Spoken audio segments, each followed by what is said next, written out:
Welcome back to AskAPop. Today we're talking about building faith into the future. For anyone who has a toddler running around their casa, one thing is absolutely and abundantly clear. And that is toys around the house that's just a thing. And we had what we thought was a foolproof plan to deal with this.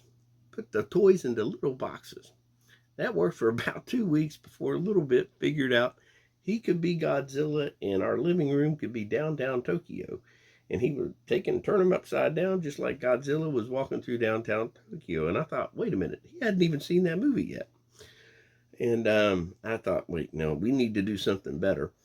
And I walked outside to strap on my tool belt and figure out what supplies I had and what I was going to need. And that got me thinking about the last project that we'd made for him and how we had all these grandiose plans for it, and it looked really great at the time, and how he's already started to put his mark on it, even though he's really still under a lot of our control.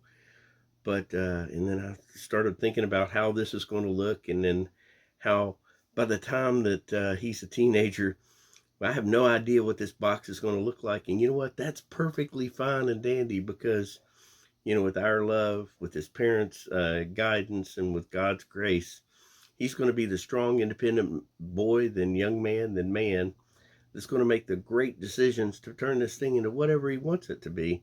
And that's the way it should be. Because that's what free will is all about. And that also reminds me of one of my favorite and actually one of the more difficult Sunday school lessons that I teach pretty much every year. And, as a reminder to y'all, I teach Sunday school to the youth, and I'll share the lesson with you all now.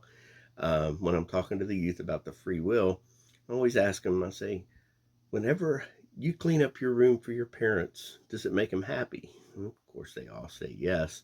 And then I say, okay, now, if you clean up your room after your parents tell you or ask you to do it, that makes them happy. But if you clean up your room before they ask you to do it, does that make them even happier? Of course, they say, yeah, absolutely. I see. That's the difference. In if you do it, either way, they're going to love you no matter what. But if you do it because you chose to do it, that's free will in a nutshell. And that's the best way I can teach free will to teenagers.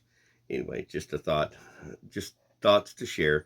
But now, if you'll excuse me, I got the most important job in the world, and that's to go help a toddler arrange his new toy box.